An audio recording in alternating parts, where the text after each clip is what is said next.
Assalamualaikum warahmatullahi wabarakatuh.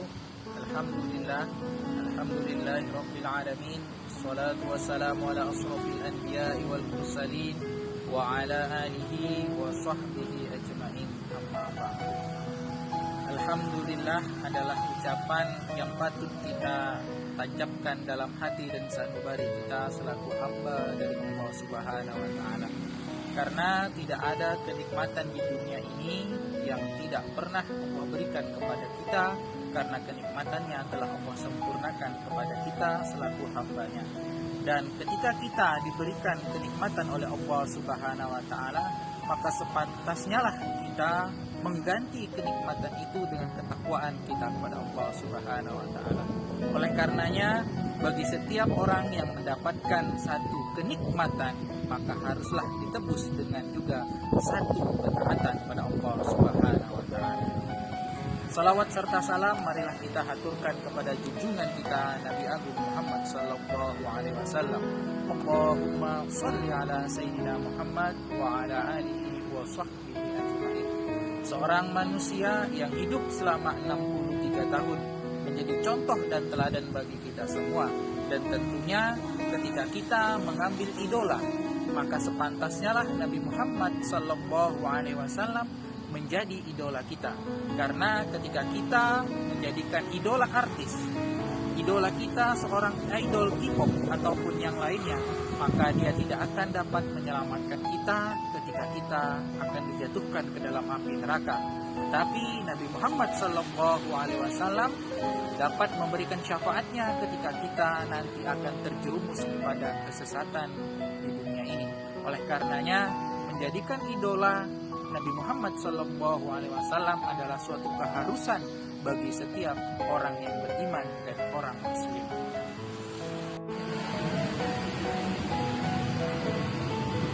Sebagai seorang yang beriman, tentu dalam hati kita dan sanubari kita ingin lebih mengenal kepada Allah Subhanahu wa Ta'ala, ingin menghadirkan Allah Subhanahu wa Ta'ala dalam setiap kehidupan kita. Sayangnya begitu banyak umat manusia saat ini yang terjadi tidak mengingat Allah Subhanahu wa Ta'ala, bahkan dalam ibadahnya, bahkan dalam perilakunya sehari-hari.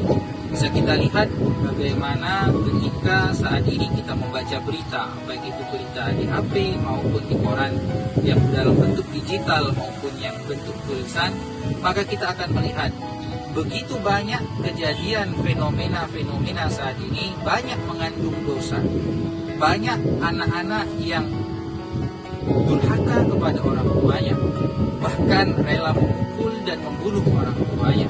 Bahkan bisa kita lihat, mohon maaf, ada anak-anak kita yang masih dalam usia remaja, dalam usia pendidikan sekolah, bahkan hamil di luar nikah, dan ketika anaknya lahir tidak tahu mau manggil ayah kepada siapa, belum tahu bagaimana kehidupan di dunia ini, kemudian dibuang, dicampakkan di tong sampah. Nauzubillahi min dzalik. Mengapa hal ini bisa terjadi? Karena satu, kita tidak mengenal kepada Allah Subhanahu wa Ta'ala. Oleh karenanya, pada kesempatan yang singkat kali ini, saya akan sedikit mengupas tentang siapa Allah dan bagaimana kita mengenal Allah. Pada zaman dahulu, para sahabat dari Rasulullah SAW begitu mengenal Allah Subhanahu wa Ta'ala. Ketika sudah mengenal Allah Subhanahu wa Ta'ala, maka akan menghadirkan keimanan yang tinggi. Makanya para ulama dahulu mendefinisikan bahwa bagaimana sih arti daripada seorang yang beriman itu. Bisa kita lihat bahwa yang namanya iman itu iqraru bil lisan wa tasdiqu bil qalbi wa amalu bil arkan. Yang artinya iman itu, kepercayaan kita itu haruslah diucapkan dengan lisan kita, diyakini dalam hati kita, kemudian dibuktikan dengan perbuatan kita. Oleh karenanya sungguh aneh ketika seseorang ada yang mengaku dia sudah beriman kepada Allah Subhanahu wa Ta'ala, tetapi terkadang masih meminta kepada benda-benda yang lain. Misalnya meminta keberuntungan dengan memakai cincin ini, memakai kalung dengan harapan bisa kesuksesan, memakai seperti ini agar bisa pintar.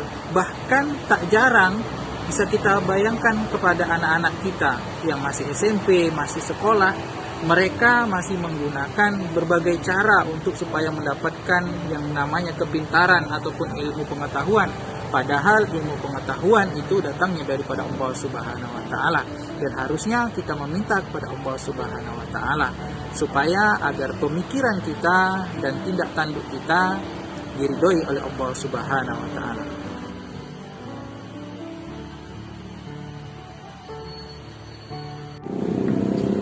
Mengapa kita bisa katakan bahwa para sahabat Nabi mengenal Allah dan bahkan bisa mengenal dalam kehidupannya sehari-hari? Karena sahabat Nabi mengenal sifat-sifatnya Allah Subhanahu wa taala.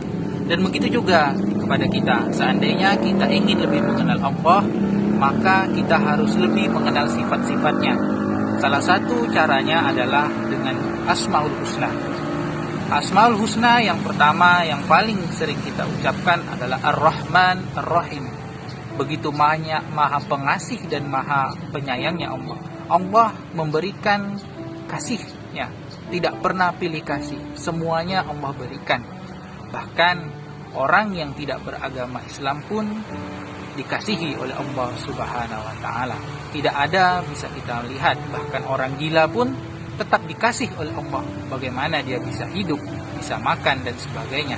Karena Allah Subhanahu wa taala memberikan kasihnya, tidak pernah pilih kasih. Kemudian yang kedua adalah Ar-Rahim. Bagaimana sifat Ar-Rahim ini hanya diberikan oleh orang-orang yang beriman saja, orang-orang yang patuh kepada aturan dari Allah Subhanahu wa taala. Sering kita ucapkan dalam kehidupan sehari-hari Bismillahirrahmanirrahim, dengan menyebut nama Allah. Dalam artian, dalam setiap ibadah kita haruslah dipenuhi dengan ibadah kepada Allah Subhanahu wa taala. Dengan mengingat seperti itu, maka kita bisa akan mencantumkan kehidupan kita sesuai dari Al-Quran dan Al-Hadis, asalkan kita mematuhi dari Allah Subhanahu wa taala. Sebagai seorang muslim, ketika kita mencintai Allah Subhanahu wa taala, maka Allah akan membantu kehidupan kita. Seperti yang saya sebutkan tadi, dengan kita mengucapkan Bismillahirrahmanirrahim, maka tercantumlah semua keibadah kita, bahkan dibantu oleh Allah Subhanahu wa taala. Ketika kita mengucap bismillah, ketika mau makan, ketika kita mau minum, maka kita sudah menghadirkan Allah dalam kehidupan kita. Dan ketika kita sudah menghadirkan kehidupan kita, maka Allah akan membantu kita dalam sifat Ar-Rahman-Nya. Akan diberikannya kita kehidupan di dunia ini yang baik-baik.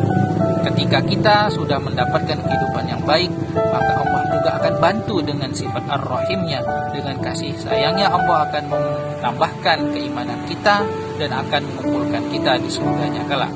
Makanya ketika orang Islam ada kehidupannya yang sulit di dunia, maka sebenarnya ketika solusinya adalah haruslah dengan menghadirkan Allah dalam kehidupannya dengan Bismillahirrahmanirrahim. Setiap amal ibadahnya, setiap amal perbuatannya itu harus dibarengi dengan Bismillah. Setiap mau bekerja dibarengi dengan ibadah, dengan mengucapkan Bismillah. Ada orang yang kita anggap makan, tetapi ada orang yang makan aja tidak dianggap dengan ibadah karena tidak dibarengi dengan Bismillah. Oleh karenanya, marilah kita mengenal lebih Allah agar kehidupan kita lebih bermakna di dunia maupun di akhirat ini. Demikianlah yang dapat saya sampaikan. Semoga bermanfaat bagi kita semua. Akhirul kalam. Wassalamualaikum warahmatullahi wabarakatuh.